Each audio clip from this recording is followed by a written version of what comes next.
أعوذ بالله من الشيطان الرجيم. بسم الله الرحمن الرحيم. إن الحمد لله نحمده ونستعينه ونستغفره ونعوذ بالله من شرور أنفسنا ومن سيئات أعمالنا. من يهد الله فلا مضل له ومن يضلل فلا هادي له.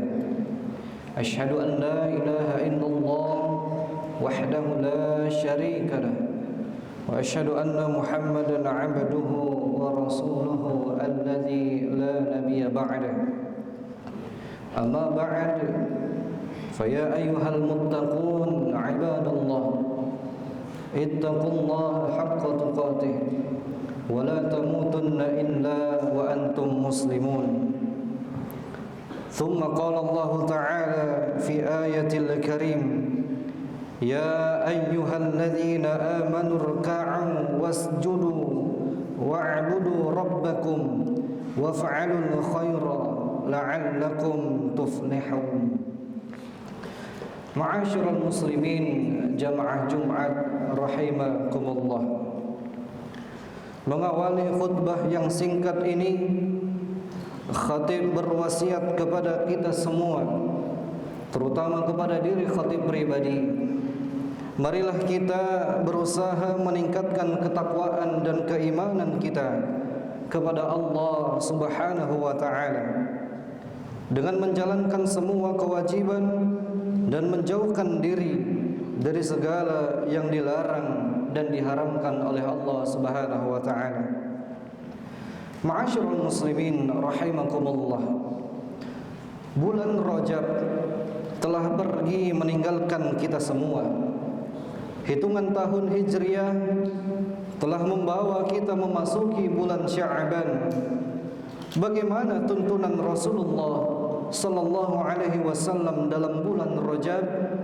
Apa saja keutamaan bulan Sya'ban?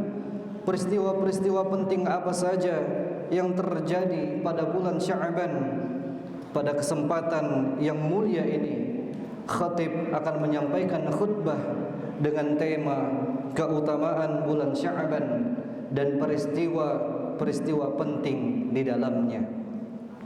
Hadirin yang dirahmati Allah Subhanahu wa ta'ala, Rasulullah sallallahu alaihi wasallam memberikan teladan kepada kita bahwa beliau memperbanyak puasa di bulan Sya'ban.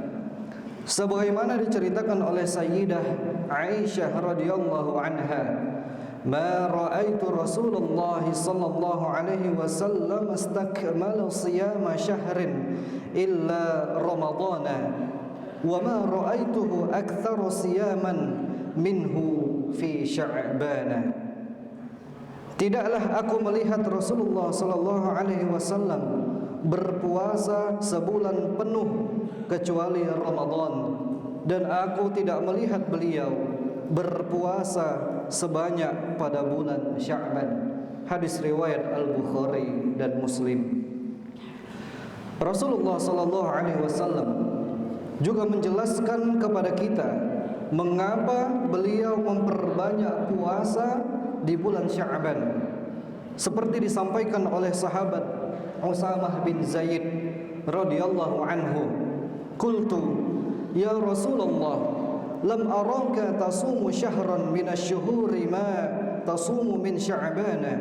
Qala, "Dzalika syahrun yaghfulun nas anhu baina Rajabin wa Ramadana, wa huwa syahrun turfa'u fihi al-a'malu ila rabbil alamin, fa uhibbu an yurfa'a 'amali wa ana sha'im."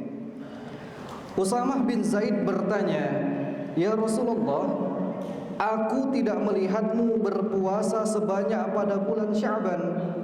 Nabi bersabda, Sya'ban adalah bulan yang sering dilalaikan oleh manusia, yang jatuh di antara Rajab dan Ramadan.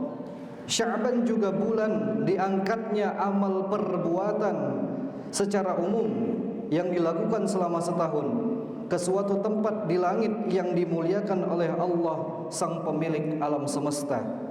Dan aku senang jika amal perbuatanku diangkat sedangkan aku dalam keadaan berpuasa.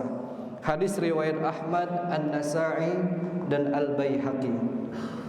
Hadirin yang dirahmati Allah Subhanahu wa taala.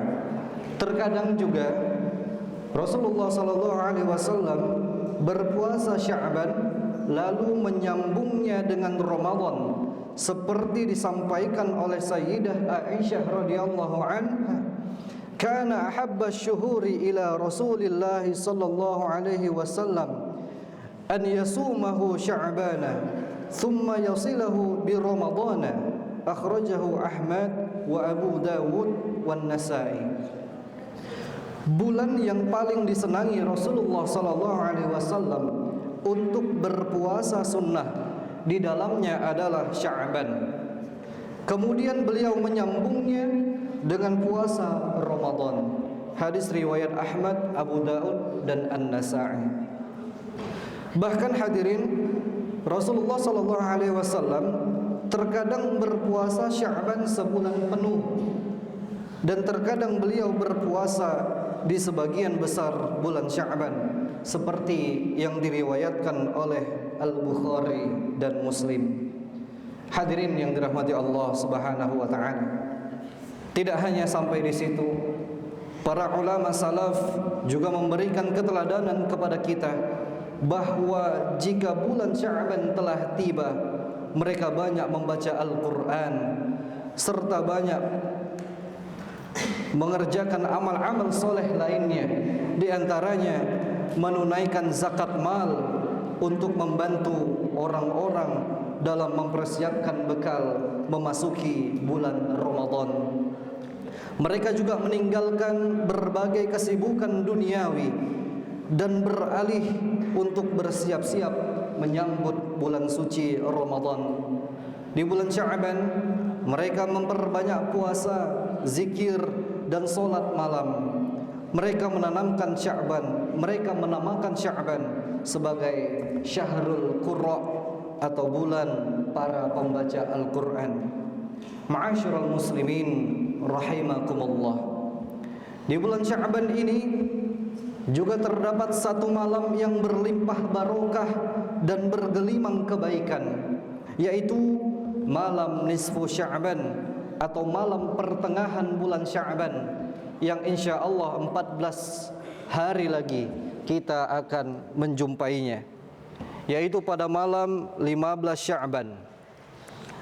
Hadirin rahmati Allah Subhanahu wa taala, di antara kemuliaan malam nisfu Sya'ban pernah disampaikan oleh Nabi Muhammad sallallahu alaihi wasallam dalam sabdanya, "Idza kanat lailatun nisfi min Sya'bana faqumu lailaha wa sumu naharaha."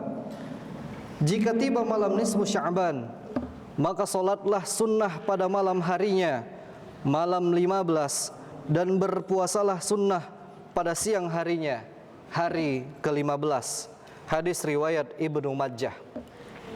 Meskipun hadis ini berstatus dhaif, akan tetapi para ulama menyatakan bahwa hadis dhaif boleh diamalkan pada anjuran melakukan keutamaan amal perbuatan, dan hadis itu masuk dalam keumuman dalil syara' yang dapat dipedomani.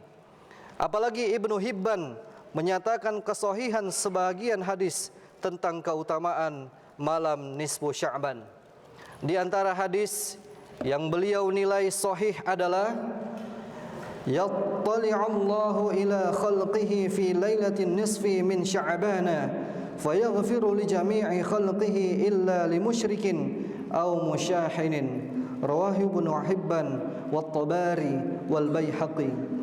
Allah merahmati para hambanya di malam nisfu Sya'ban, maka ia mengampuni semua makhluknya kecuali orang yang musyrik dan orang Islam yang memiliki permusuhan dengan saudaranya, kedengkian, kebencian terhadap muslim lainnya karena urusan duniawi.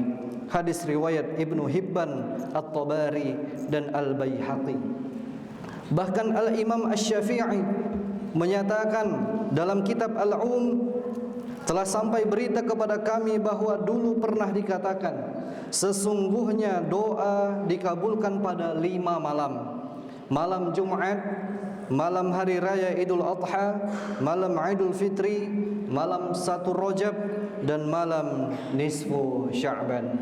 Ma'asyiral muslimin, sidang Jumat yang berbahagia, terdapat juga beberapa peristiwa penting dalam lintas sejarah yang terjadi di bulan Sya'ban. Di antaranya adalah pada bulan Sya'ban tahun kedua Hijriah turun perintah tentang kewajiban berpuasa Ramadan. Selanjutnya pada Sya'ban juga di tahun ke-6 Hijriah terjadi sebuah peperangan yang disebut dengan perang Banil Mustalik. Dan pada Sya'ban tahun 333 Hijriah dan tahun 324 Hijriah, Al-Imam Abu Mansur Al-Maturidi dan Al-Imam Abul Hasan Al-Ash'ari wafat, meninggal dunia. Yang mana kita ketahui dua ulama besar ini adalah tokoh yang sangat berpengaruh dalam mengembangkan, meneruskan ajaran akidah yang benar yang dibawakan oleh baginda Rasulullah sallallahu alaihi wasallam, atau disebut dengan golongan Ahlus Sunnah wal Jamaah. Hadirin yang dirahmati Allah, demikianlah khutbah yang singkat ini. Mudah-mudahan bermanfaat dan membawa barokah bagi kita semua, terutama bagi anak-anak Safiatul Amaliyah. Mari kita jadikan bulan Sya'ban ini sebagai bulan perbanyak amal, sebagai bulan perbaikan akhlak, dan sebagai bulan untuk meningkatkan kecerdasan serta ketakwaan kita kepada Allah Subhanahu wa taala. Amin ya rabbal alamin. Dan kita berdoa kepada Allah, kiranya Allah menjumpakan kita dengan bulan Ramadan nanti. Amin ya mujibas sailin. Allahumma barik lana fi Rajab wa Sya'ban wa ballighna Ramadan. Aqulu qawli hadha wa astaghfirullah li wa lakum fastaghfiruhu innahu huwal ghafurur rahim.